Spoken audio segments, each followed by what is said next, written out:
Hey guys, so the question and answer video, I had to make two parts because I thought the first thing would be most engaging, would be what's in my IFAC individual first aid kit. But then I got into the CLS bag and I got talking for 20 minutes about pros and cons, how to use this, that, and even talked about further education that people might pursue. Then I started digging in, go a little bit deeper into Polish blood kits, bag valve masks, everything. So that's going to be a separate video. Not sure what one will come out first. If you asked a question, see, I'm just going through an old burner. I deleted everything on the community post that was redundant. I took what I thought was the best question of the same matter. And if you asked something that was irrelevant to me, like what's happening in Belarus with some, how would I know? Go to Jake. Go to Jake. He sits in Las Vegas and opens up 100 tabs a day. You could do that. You could do what Jake Bro does. Okay, like I don't suggest you do because he's very good at it. But he showed me how he did it 150 tabs a day, and he makes his video based on that coherent 5 times a week. Okay, I know stuff that is real and tangible in real life. This is not coverage of the war. It's just my experience. So I can't answer about Belarus or shit like that. And if you didn't put your name and where you're from, okay, my name is Brandon Mitchell from Miramichi, New Brunswick, who lived in Bournemouth, who lived in Melbourne, who lived in Södermalm in Stockholm. Okay, so I'm putting my nuts on the line. I just want to know where in the world you're from and what's your first name. Okay, it's not much. Let's go with Jackson. What keeps you going during hard periods? Accomplishments and goals. A man, I think it's a very masculine trait. What did we accomplish in the day? Who did we help? How did we make things better? A good day's work for better part of 2 years, 17 months working on positions. When you're doing actual medical work or you're working on position, I feel completely absolved of all responsibility in my soul and to others. Working on generators, basic tools like my toolkit when I can make things better around us, or I can learn from a Ukrainian man, because I'm kind of handy, but there's people who are really handy here, you know, like Max was a plumber, and I can learn a little bit because it takes a lot of work behind the scenes just to keep things going, you know. Accomplishments, I now have technically A1 level Ukrainian. I've worked very hard on this. 3 hours a day in school, 5 days a week for 11 weeks in Kiev. I can communicate in Ukraine. I cannot converse, I can communicate. So it's accomplishments that are tangible. If I'm doing the right thing, if I'm going to the gym, same in the war, what did we accomplish? Okay, so that's what keeps me going. And the hardest thing I ever experienced in war, many things, but a lot of it's personal. Like I could tell you about like digging out a 14-year-old girl and she's covered in plaster and her mouth looks like chipmunk covered in plastic. If you've seen plaster, if you've seen Full Metal Jacket with all the gooks and when they're covering them in lime, it looked like that, you know, like, or driving head on with a tank and speeding up because I had to make the turn because I was in a hurry and putting the truck on 2 wheels, and there was Deshaka and PKM fire in both ways, not at me, but in the area, like it was, you know, that's the stuff you want to hear. Hardest thing, really, is having to keep my mouth shut and not want to cry my eyes out about all the bullshit that I can't tell you about on our side. And every war's got it. You know, there's heroes who were fucking jackasses, but they got made into a hero. This is just pure, like on the official level. You know, there was a lot of people who deserved it and never got it. There's a lot of people who were portrayed to be saints in the foreign interpretation of the war. I am not a saint. But the worst thing I ever did in the war, I bought a Garmin watch because it made my penis feel better with your money, okay? And I went to Germany twice to get laid, Ryanair. You know how cheap that is. That's the worst things I've ever done with money. And I've had my own income out of the war. But I know people, but if I talk about that, people get emotional online. You apologize because I believe in him. Yeah. So, next question. Andrea from Linköping. that's where Tilda's from, Linköping, that's where Saab is based. Is the Mad Max pickup converted Lada you test drove many months ago still around and serving? Is it ongoing as it was intended? Yes, many of them. So I support that project with a lot of your money because those cars cost up to about $1,200 for one-way trips. Like there's no sense in buying a $25,000 or what they portray as a $25,000 truck that's 10, 15 years old, paint it green and put some slogans on it, if it's going to be used on the front, because it will not survive. You know, like a $5,000-$6,000 old Ford Ranger is much more effective, because those trucks don't live very long. That's why they do that with those Ladas, or they do it with Nivas or Volgas, because they're used on the actual front, the front. It's a very abstract concept. So yeah, I found a donor, my largest donor, because I can't show a lot of the work that the Marine Logistics Battalion does. That's one I can. They build decoys, by the way. You know, just like how the British had all those wooden artillery all along the coast. That's a modern thing that they do. What they do, I'm not going to get into, okay? But the person who's willing to support them for $5,000-$10,000 a month that they used to give to me, that absolves me from that, okay? So they do a lot of stuff, and they know how the war's working, like building those $1,000 cars that work. And then when it dies, who cares? As long as someone didn't die in it. What did I carry in my IFAC? That's the next question. From Vince in the Virgin Islands, currently in Lviv. We covered that in the last video. Tess from Grenfell, Australia. With all you've been through, how is your mental health currently? And what helps you cope with the stressors? The accomplishments. That's it. I really started, when I decided I was moving back to Ukraine for good and gonna go into the army and do all this, I started really taking my fitness serious again, to keep good health, to eat good as possible. You know, like for 2 years here, I was on a 7 cigarette and 4 coffee breakfast every morning. You know, I was killing myself, taking care of myself. Greg from Cape Town, South Africa. Okay, I used to live on Kloof Street, by the way. I had an interesting life before the war, different times. What are troops' rations like? Is it better in some places than others? I remember they were getting called dog biscuits in the army. So if you served in the old South African army, I'd love to hear stories someday about Angola or Southwest Africa, Namibia. But so the Ukrainian army ration, it's like a big bag, okay? Most of them are, whatever country. You'll get grechka, you'll get a lot of like traditional Ukrainian food, you'll get a pate, like in the British army, you get like a pate, you get some hard biscuits, some coffee. They're okay. It's early on in the war, I seen a lot of Canadian, a lot of American, you know, with the little Tabasco, the little glass bottle of Tabasco. Everybody loves that. It's such a thing. There's a lot of Polish MREs. I have one that Pasha gave me the other day. That's going through cycle. A lot of guys don't have them on position. They're eating ramen, they're eating chocolate, they're boiling their water. Rations are very expensive, so meals ready to eat MREs. Not everybody has it. I will take issue with like Gur Legion units who get a lot of them, and they'll like eat them in their apartment in Kramatorsk because they're too lazy to cook. Tilda won't give them to certain people for that reason, you know, when she gets them, like, because she tends to get a lot. Swedish MREs, I've been through them. When I'm packing those 1,000 IFACs and we got them there, I love the rice pudding. I'll just like eat that cold. That's not the intended use, that's made for soldiers, but I packed 400 IFACs today and I'm not going, you know, not everybody has rations. Not everybody has MREs. They're very expensive. What are your plans after the war? Joseph from Columbus, Ohio. I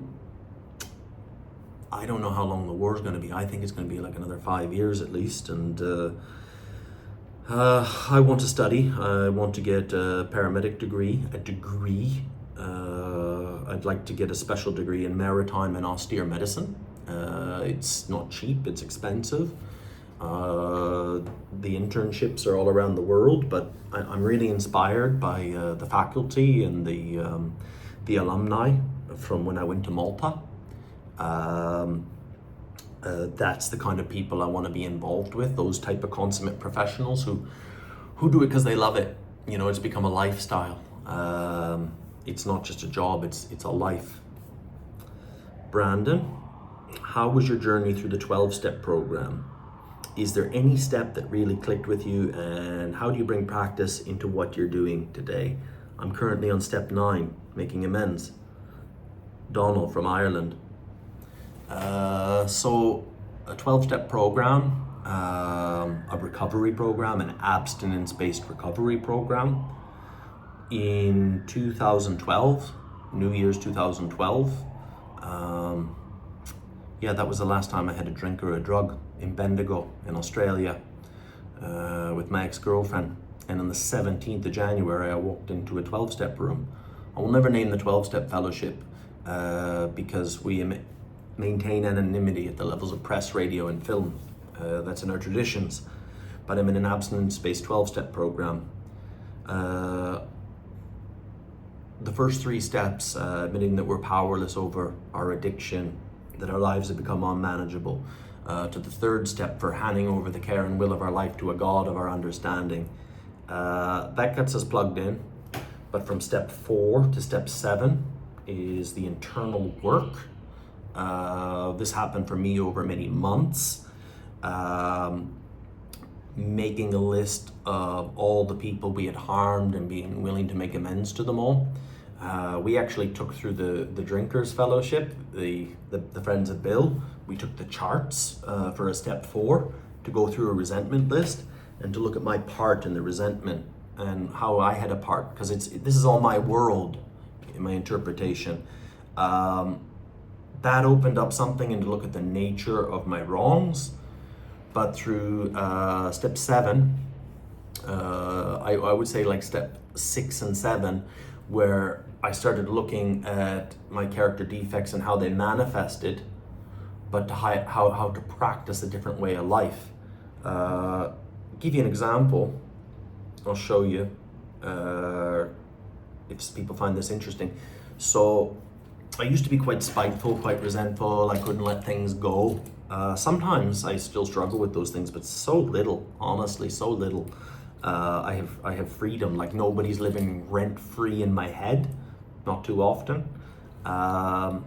So if I got poor customer service, I would let you know. I would take my change in cash at the time, and then I would make a snarky little comment to the cashier, the clothing, the restaurant, wherever, and it would be my last time in that establishment. But what happened, one time, I was the only one in the shop, and her energy was just so, I was just buying a pack of gum. Actually, it was in a Target in Melbourne when I was on step 7 and trying to live a different life. And I remember I was gonna say something bad to her, but something came about me, and because she was so like horrible to me. We were the only ones in the Target. And I said, "Are you okay?" And I was scared to say, "Are you okay?" And she didn't answer, she's just shaking. I took my hand and I put it on the woman's arm like this. I said, "Please, are you all right?" She burst out into tears. So she's like 50, 60 years old. And basically in about a minute, she blew her life story to me. It's like, my husband had cancer. My kids are graduated, they're gone, they're out interstate. That's the kind of age of them. And he hasn't been feeling right. I brought him to the doctor today, and he's checked him into the hospital today. So he's been admitted to the Royal Melbourne. I can't get off my work shift. This is my last shift, but then my boss has automatically given me 2 weeks off with pay, whatever. She told me all that. So her husband of God knows how many years, I'm assuming they had the kids together, they've been together all these years. She supported him through cancer. Now he's in the hospital. She's thinking cancer again. And she's being horrible to me, like in her mannerisms and everything in a shop. And I think that has something to do with me. you know, like, and I'm so stupid. I'm so, you know, like conceited. Like I had to have cancer as an example of why people are allowed to have a bad day and be rude to me, you know. But that whole process from step 4 to 7, like I remember when I tried to stop being, I'm less lustful towards women. When I was young, I was quite randy. I mean, I'm still a man, but like I was like, oh yeah, don't look at boobs, don't look at, I stopped looking at porn, you know. But then it's like, don't objectify women, and I'd be in a mall and it's like, don't look at her ass walking by, and then I knew there was a clock over there. Oh, I'm just gonna look at the clock, you know what I mean? Oh, what time is it, you know? And like to catch a glance, like, you know, but to admit that we were powerless, that I need help with my shortcomings.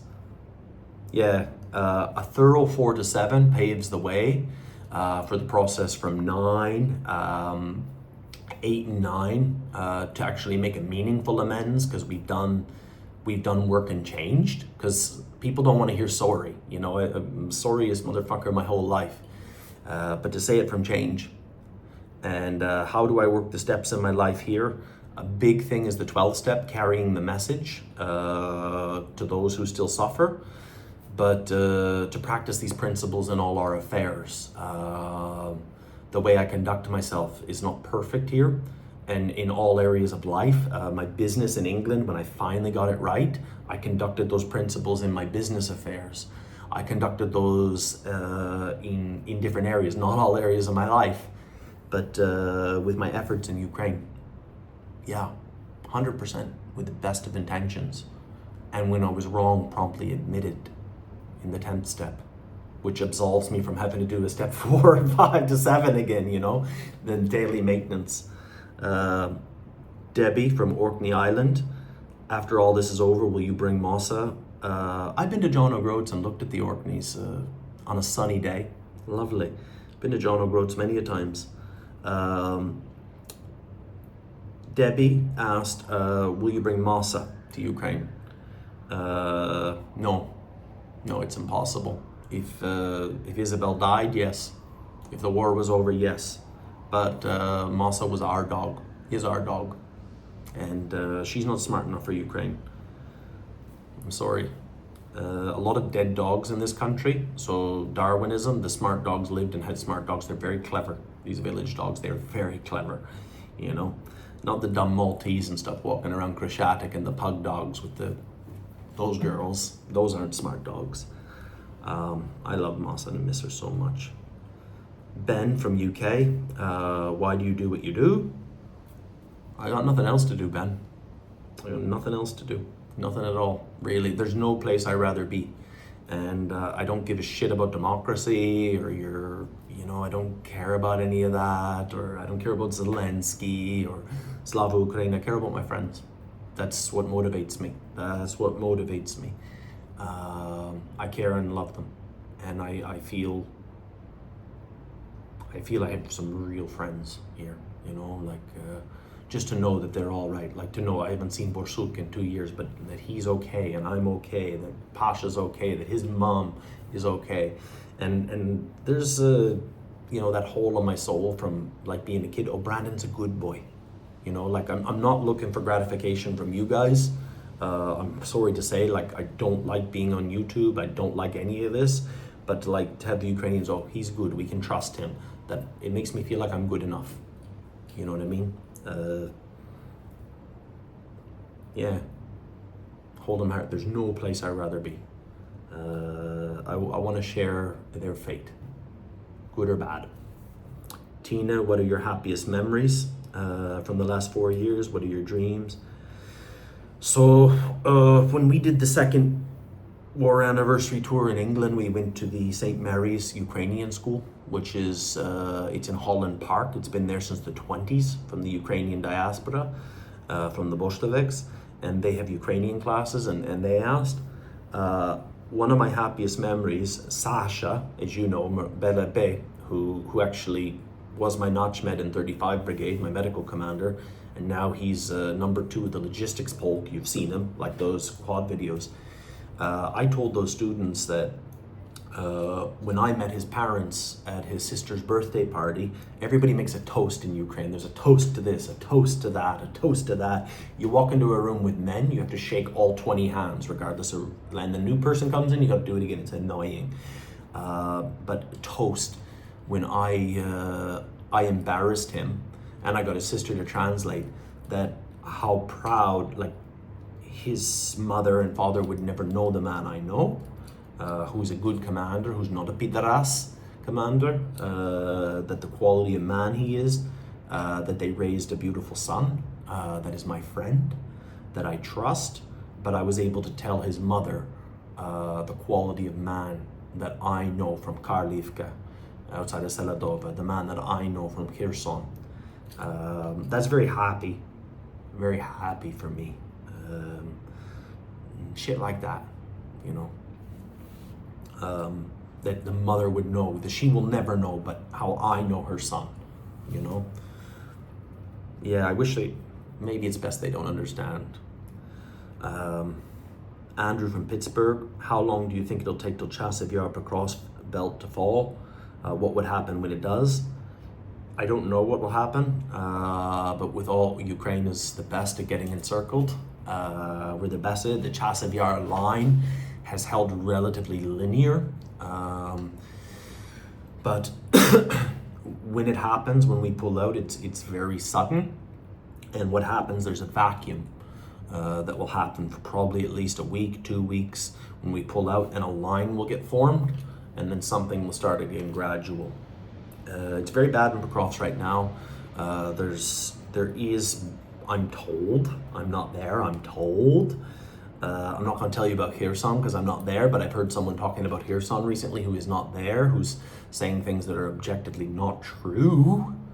I'm told by people who I trust there's high risk of blue on blues because the DRG elements, so that's like your saboteurs, they're going in 2-man groups and less and meeting up at a rough point. Now the target is not infantry in the small arms contacts, it's medics and mortarmen and drones. Okay, and these guys we don't engage in those a lot. Those guys do. Everybody's scared in the pocket. However many or little of them they are, it's a relatively new tactic the way they're doing it. It's such small insurgencies and regrouping. Yeah, but eventually that line will clear. But if that is the way it's going, the possible inevitable pullout will be very dramatic. Or did Surski pump a whole bunch in there to stabilize it? And is that effective? I do not know. I don't know. Are there more 200s and less 300s now in the time of drones compared to shelling, mortar? So shelling and mortar is very realistic. Probably the biggest factor is the COB and FOB missiles, and bracketing. Bracketing like a tank or artillery when you fire for effect in. That's also a thing with COBs and FOBs, but over a period of days. I'm going to learn more about that soon. But the prolonged evacuation time, maggots is a big problem now, is a big problem with amputations. Once those flies set in, and evacuation times are getting tighter. Yeah, there's a lot of people, but the medicine is improving on the point of contact in many units. I'm only talking about what's relayed now because my experience is old. When I have new experience, I will talk about it. Yeah, it's very bad. It's very bad. Don't become a casualty.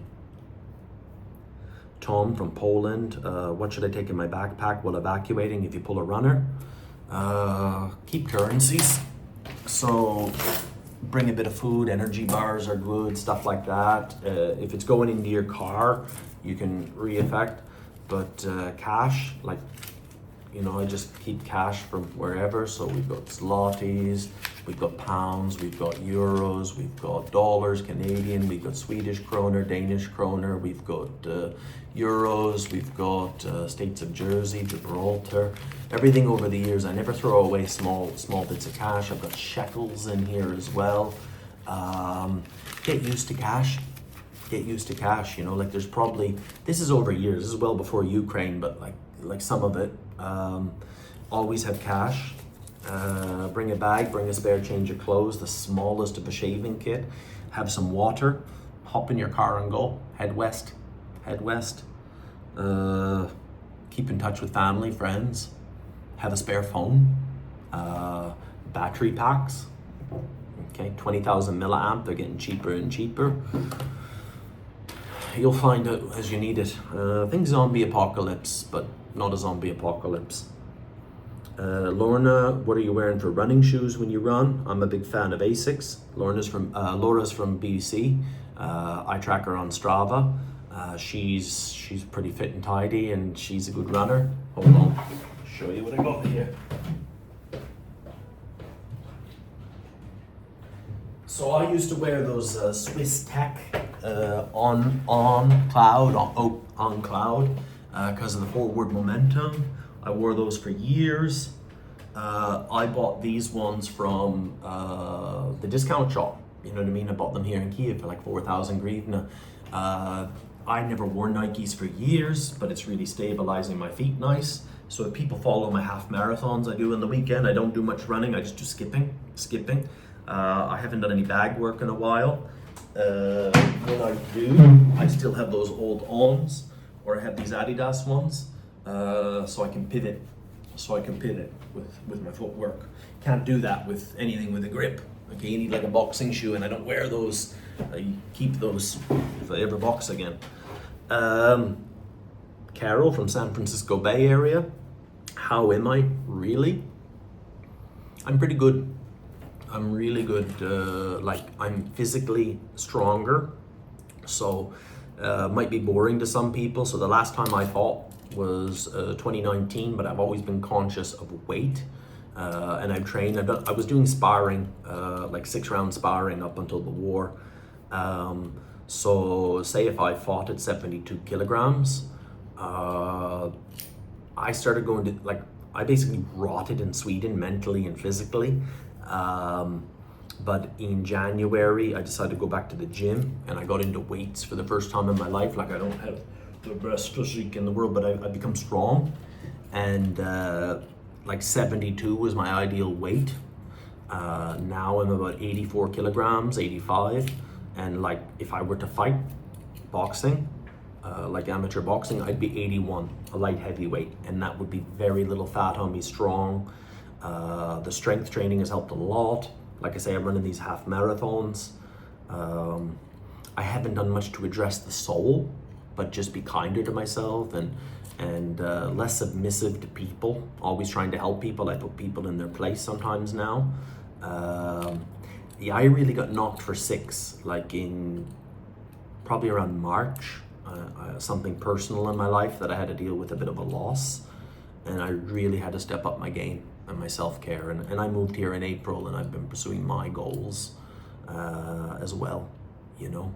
So that's more self-love. God, on a YouTube channel about Ukraine. No, but I do have to be right to help other people, but I deserve it too, you know. Scott from Regina, Canada. Besides Kiev, is there any city you could see yourself settling down in after the war? So Kiev's the center of power. If I was to do anything with my studies, my love life or whatever, like potential is high in Kiev, personal life. I could see myself living like in maybe Ternopil, Khmelnytsky. I like the west of Ukraine. I like I find it more beautiful. I find it cleaner. I like the conservative. I like nationalism. I really identify with nationalism. Okay, this is a nationalist cause you're supporting, by the way. Ukrainian nationalism and culture. So could be Khmelnytsky, could be Ternopil, probably somewhere outside of Kiev. I'd like to, you know, have a small house, have a wife, you know, tuki, maybe make some kids. Probably go abroad to work, to make money. I have some interesting offers, but we'll see. But this would be home. This would be home, not Sweden. Jose Pereira from Bracknell. okay, in the UK. So it's in the south of England, relatively. Do you speak to Big Mac from Big Mac's Battle Blog? His last post was quite concerning. I don't know if he's all right. So I'm going to address this because somebody sent me $25 the other day. You need to contact Big Mac. I'll send it back to you if you want. I've not talked to Joseph McDonald since September 24. I wrote him very politely. I said, Joe, I wish you the best in your life. Like to the effect, I don't want to maintain contact with you anymore, and I wish you the absolute best. But I'm done. And that was a decision I came over time. But there was one late night text message, well, no, voice message, long voice messages late at night when I'm asleep, and those became too much, and I wouldn't listen to them for days on end. I'm not the only one. You know, like, he's got a good heart, you know. Is he a good person? Yeah, I guess. But it's like, we had no work to do together. We had nothing of, you know, and I wish him the best, the absolute best in his life. But if I don't want to sound condescending, but what you see here, like on the internet, that's all you have to relate with here. Well, what if I told you like 20 people that I know, like I know fairly well, not well, have died like in the past year that I know alone, you know, or maybe two that like I was quite sad about, you know, like, is a foreign life worth more because you know who they're like? Do I have to drop what I'm doing to go help Joe? No, absolutely not. And I wouldn't expect that from me.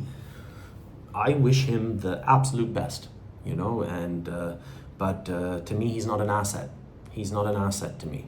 And I wish him, but I don't want to. If I seen him at Swampy's funeral. He's seen me. He did a 180 and just went, phew. That's the last time I seen him. I don't know what he does. I'm not interested in what he does. I'd also like to say while I'm on it, you know, like, there's this really nice guy who like approaches me in Kiev. Hey, Brandon, you're whatever from England. La, la, la. I was like, hey, and then he just won't stop talking for 20 minutes. And every time I see him, like I seen him somewhere else, he starts telling me his business, you know, and I'm like, oh yeah, nice. And he told Harley, oh, Brandon's cold. I'm not, like, I have my friends. I don't want any new friends. Like, I would talk to anybody, do you know what I mean? Like, and if I really liked you, I'd want to, but it's like, I've always been quite a loner by nature, but it's like, yeah, you know, what happened between me and Joe is none of your business, anybody's business. What happened 2 years ago between me and Rebecca Mastriowski is nobody's business. We never had, it's my fault. It's my fault. I fucked up on the direction in work. I fucked up something, and that's my fault. Whether she's forgiven me or not, I don't know. And she's shit hot at what she does. If you donated a penny to her, like, I'm digging this out now, she might not like this, but I'm telling you how good she is and how honest she is, and she's legit. There's a lot of people on here that are not legit. And it's not for me to tell you whether I'm legit or not, okay? But my actions and my deep regret for what happened in April 23, I carry that through, you know, to try to do better, you know. So I doubt she watches my stuff, but somebody will tell her, do you know what Brandon said? Fuck off, little birds, Patashka. No, but I love and admire and respect her. Do we talk ever? Hardly ever, you know. But if she ever, love, admiration, and respect. Joe, I do not have love, admiration, and respect. Okay, but I wish him the goddamn best. Do you know what I mean? But don't involve me. Okay, I ain't no angel either. Hi Brandon, I'm Jason from Australia. How is morale amongst people on the front line and those who actually get shot at and those one echelon behind directly supporting them? So I don't know what that means. So if you're in Pokrovsk right now, biggest target is a medic, a mortarman, and a drone man. So is that the echelon behind? If you're Andre West living in Dobropilia and you're going to get your Nova Post package and then a cob hits and the vans are on fire, I don't know, like, yeah, no, people are not happy. People are not happy. Things are tough. I'm just a glorified delivery boy, and internet influencer. But I'd say the biggest disparity is places like Kiev, where life just goes on, and there's apathy for the war. You know, so like there's a definite divide in society. You know, that's probably the most difficult things for people to deal with. Åsa från Umeå. Gratis till ditt uppehållstillstånd. Tror du att du kommer att bo i Sverige mer permanent i framtiden? Absolut inte, Åsa. So what she's asking, Åsa's from Umeå, the north of Sweden. A great university there, great town, friendly, lovely people. Congratulations on your uppehållstillstånd, your residence, permanent residence. I've had that since September, by the way. Do you believe that you will come to live in Sweden more permanent in the future? So, permanent residence comes in September, my last YouTube video. 2 days later, I'm in Ukraine. And I've been here 11 times, 8, 9 times since, and then came back since April. I've not left. I have my medborgarskap, my citizenship application. It's come towards an end. Migrationsverket has been so slow, their letters don't come. I just moved to Ukraine. If you want to give it to me, you can give it to me. If you don't want to give it to me, please give it to me, you know? I paid my taxes, I'm a volunteer, all your svenska värdigheter, all your demokratiska värdigheter, fred, frihet, demokrati. I'm being very angry now. It's like all these words that make you masturbate in Sweden. One of the politicians said democratic values 20 times in a speech, and I want to do it. I want to get back into it. But if you want to give 500,000 people in 2015, increase your population by 5% with refugees, and now your social system's falling apart, now you've got Rinkeby, now you've got Rosengården, but you don't want me, okay, and you want to make it harder for me, well, fan till dig, fan till er, snulla på den här kuksugaren. I love Sweden. I think it's absolutely beautiful, but I think, screw that. I'm not waiting for you. The cost was too high. My sambo, my cohabitant, she had cancer. And I planned all this around her chemo and everything, and I stuck through, and I paid through, and I did everything for my dog. The moment she was healthy, I came back here, and I studied my ass off, and I worked hard for all your demokratiska värdigheter to actually do it. To not talk about it, to do it. So please take me, Sweden. I paid your skat. I speak your language in Stockholm. Okay, do you know how hard that is for målspråk engelskman? Nobody wants to speak it with you. I fought to integrate. You know, I volunteer. I am what you want, what you need as an immigrant. Okay, but they need me here. You don't need me there. You don't need me there to pay your skat. You don't need me there to pay your parking fines. You don't need me there to, they need me here, okay? When the war's over, please, just give me the passport. Just do it. Paul Johnson, make it happen. Please. I speak at the Försvarsfonden, the Riksdag. Do you know what I mean? I'm not trying to be up my ass. I've worked my ass off for your country's interest, for your biggest foreign policy since ever, effectively. Maybe not as effective as Tilda, as far as this week, but give me a pass, okay? I'm too busy. So, Hans Buskarid from Norway. Hey Brandon, since you're Swedish, I am not. Is it possible to send support through VIPs? VIPs is like Swish, you type in a phone number, you get, no, because it's Swedish. VIPs doesn't work with Swish. But if you go in my video description, ways to donate and support, unfortunately can't take VIPs. I have Revolut, if you have Revolut, which is very popular around Europe, and that's become very helpful for the dagliga utgifter. I can actually understand Norwegian, the northern Norwegian, better than Swedish. Okay, down south, I hear you, I've never been to Oslo, I hear you speak like Danish people. No chance. Bridget from Los Angeles, do you still have hope for Ukraine to win this war, or do you feel like something else might happen instead?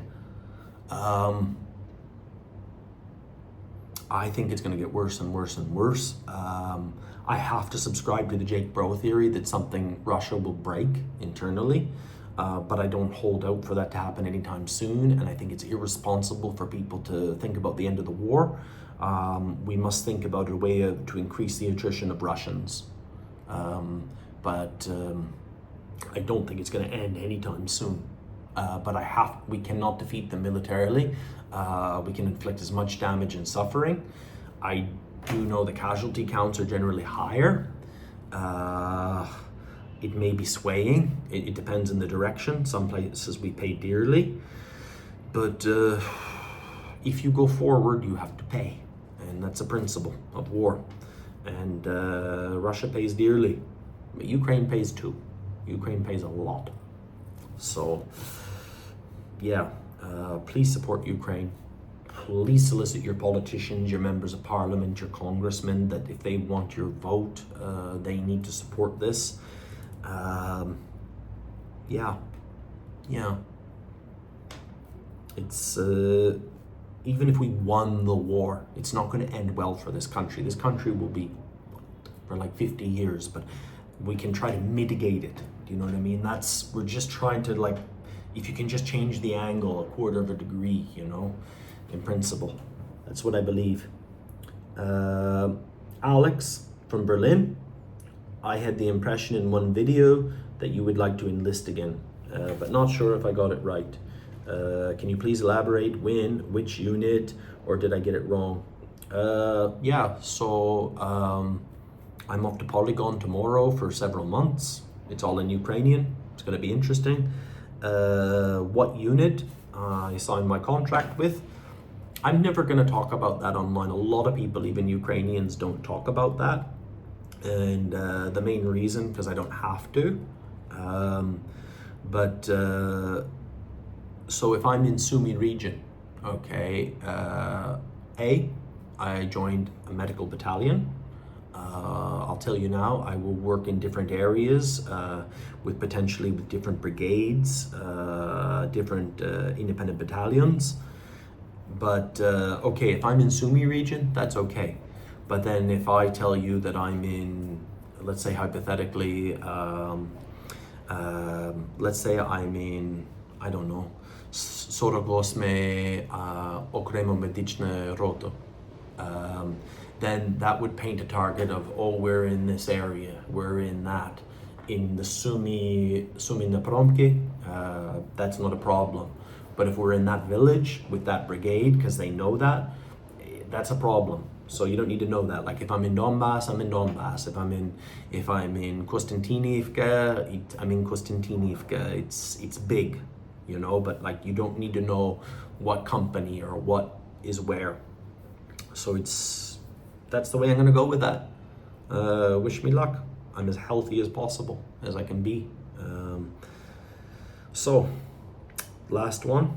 Hi, I'm Jesus Christ from heaven. Have you accepted me as your Lord and Savior?